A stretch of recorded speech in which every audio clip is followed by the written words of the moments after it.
Hello friends, welcome to my YouTube channel teach to learn.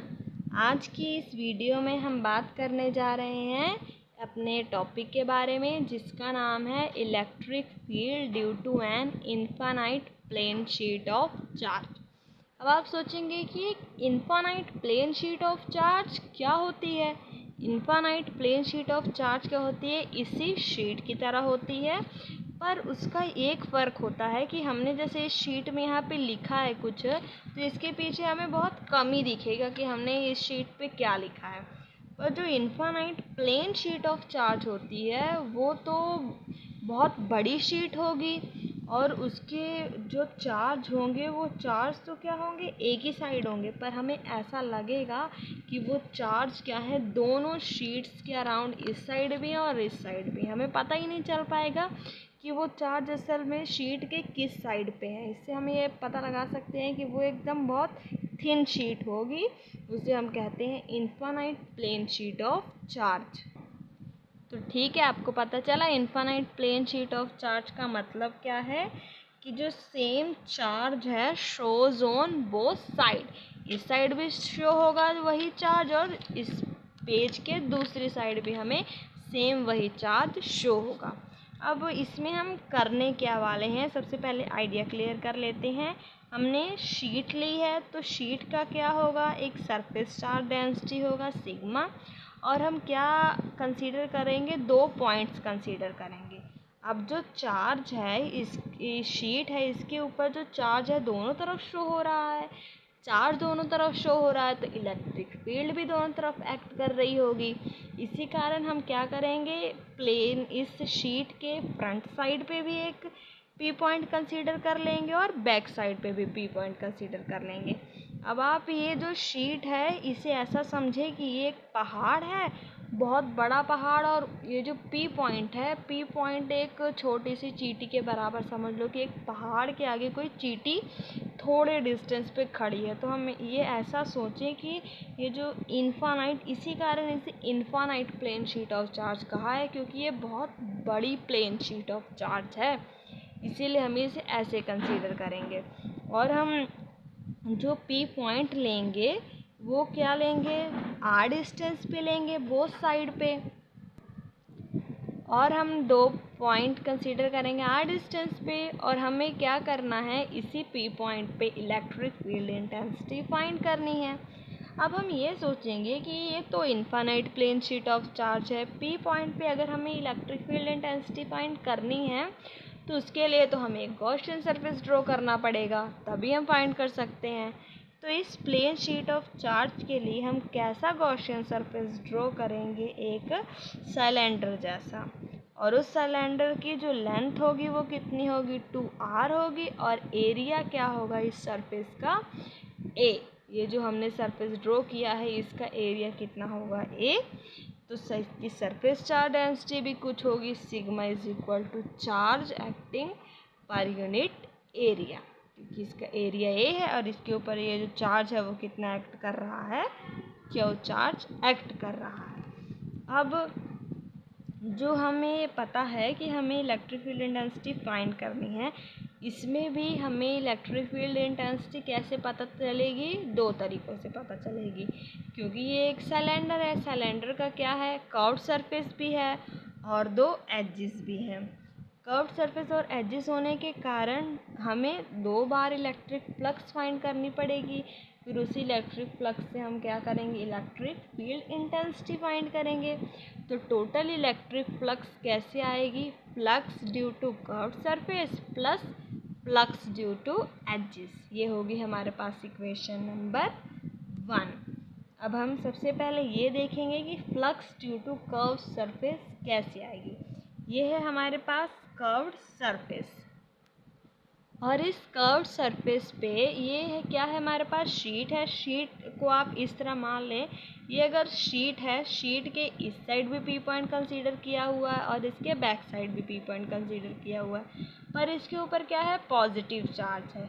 हम पहले इस point पे देखेंगे कि इलेक्ट्रिक फील्ड कितनी एक्ट कर रही है due to this curved surface. ये जो इसका कर्व्ड सरफेस है, इस तरह मतलब शीट तो है पर इसके बीच में हमने सिलेंडर भी ड्रॉ किया है।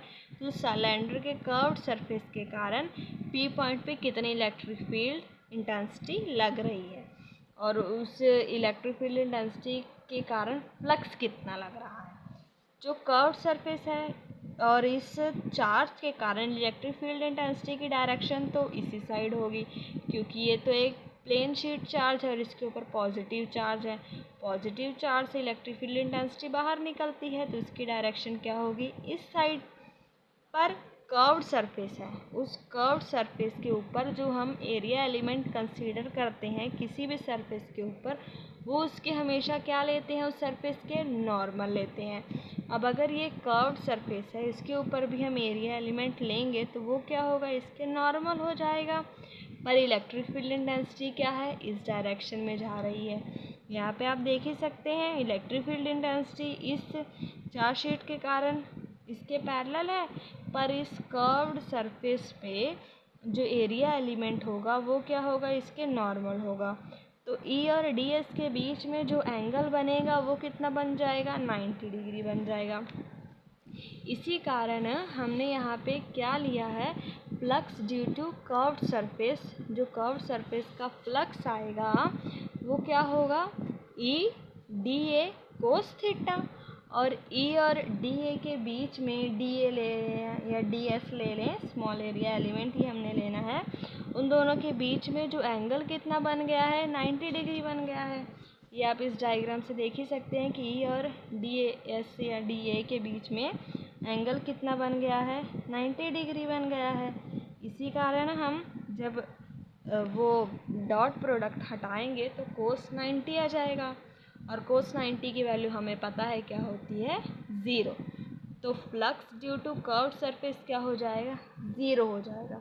इसका मतलब कि एट कर्व्ड सरफेस कोई भी फ्लक्स, कोई भी इलेक्ट्रिक लाइन ऑफ फोर्स की वैल्यू वहाँ पे नहीं निकलेगी, क्योंकि फ्लक्स ही 0 आ गई हमारे पास। अब हम बात करेंगे फ्लक्स ड्यू टू एजेस कि इस सिलेंडर की ये दो एजेस हैं, इन दोनों एजेस पे कितनी इलेक्ट्रिक फ्लक्स पास कर रही है। इसमें भी हम क्या करेंगे, हमें पता है इलेक्ट्रिक फील्ड तो क्या है, पैरेलल ही एक्ट कर रही हैं। अगर फ्रंट में देखें तो इस साइड, बैक साइड देखें तो इस साइड इलेक्ट्रिक फील्ड एक्ट कर रही है। और जो एजेस हैं, एजेस क्या है, इस तरह एजेस के हमने क्या लेना है, एजेस जैसे ये एजेस है तो इसके भी हम नॉर्मली लेंगे एरिया एलिमेंट। तो वो भी क्या होगा, इसके पैरेलल होगा, इस एजेस के एकदम परपेंडिकुलर होगा इसका नॉर्मल। तो यहाँ पे भी एजेस के परपेंडिकुलर हमने क्या ले लिया, उसका एरिया एलिमेंट ले लिया। जब हमने लिया तो हम ये देख रहे हैं कि इलेक्ट्रिक फील्ड और एरिया एलिमेंट के बीच का जो एंगल है वो क्या होगा, 0 होगा, क्योंकि इलेक्ट्रिक फील्ड भी इस एज के क्या निकल रही है, परपेंडिकुलर ही निकल रही है। और जो हमने एरिया एलिमेंट कंसीडर किया है वो भी इस एजेस की क्या है, परपेंडिकुलर है। इसी कारण तो जब हमने फ्लक्स ड्यू टू एजेस देखा, डबल टाइम्स है, क्योंकि इस सिलेंडर के क्या है, 2 एज हैं, इसलिए हमने 2 बार लिखा है, ई ए कोस 0 डिग्री प्लस ई ए कोस 0 डिग्री। तो क्या आ गया, 2EA कोस 0 डिग्री। कोस 0 क्या होता है, 1 होता है, इसलिए ये क्या बन गया, flux due to edges 2EA। इसे हम जैसे 2 टाइम्स EDA कोस 0 भी लिख सकते हैं। कोस 0 डिग्री अगर लिखेंगे तो 2E बाहर आ जाएगा, क्योंकि electric field intensity at every point क्या है, सेम है, कांस्टेंट है। जब हम इंटीग्रेशन करेंगे DA की, और हमने पहले ही लिया था कि हम जो सरफेस ले रहे हैं उसका टोटल एरिया कितना है, A है, तो भी हमारे पास 2EA ही आ जाता, जैसे कि अभी आया है। ये होगी इक्वेशन नंबर 3। अब इन दोनों इक्वेशंस को हम क्या करेंगे, इस इक्वेशन में फिल करेंगे टोटल इलेक्ट्रिक फ्लक्स की इक्वेशन में।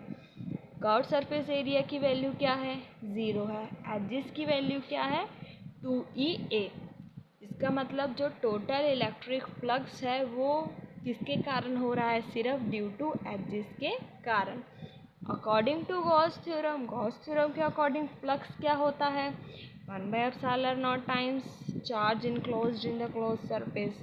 अब इन दोनों इक्वेशन में हम फिर इक्वेट कर देंगे इन दोनों इक्वेशंस को। जब हमने इक्वेट किया तो क्यू की वैल्यू जो हमने शुरू में लिखा था, क्यू मतलब सिग्मा किसके इक्वल है? सरफेस चार्ज डेंसिटी, चार्ज पर यूनिट एरिया के। तो वहाँ से हमने क्यू की वैल्यू निकाल ली, सिग्मा इंटू ए।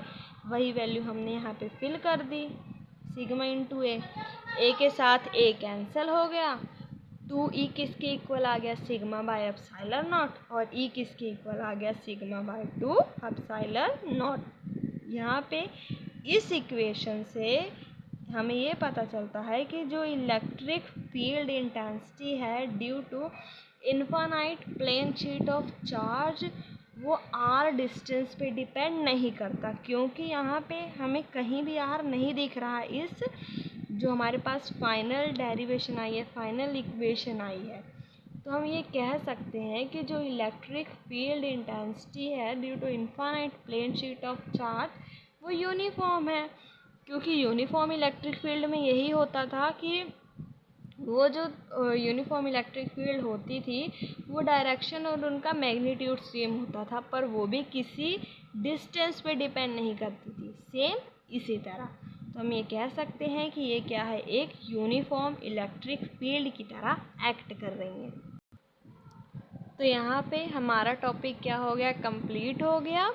उम्मीद है आप लोग को ये टॉपिक अच्छे से समझ आ गया होगा। वीडियो पसंद आई हो तो इसे लाइक करें, मेरे चैनल को सब्सक्राइब करें।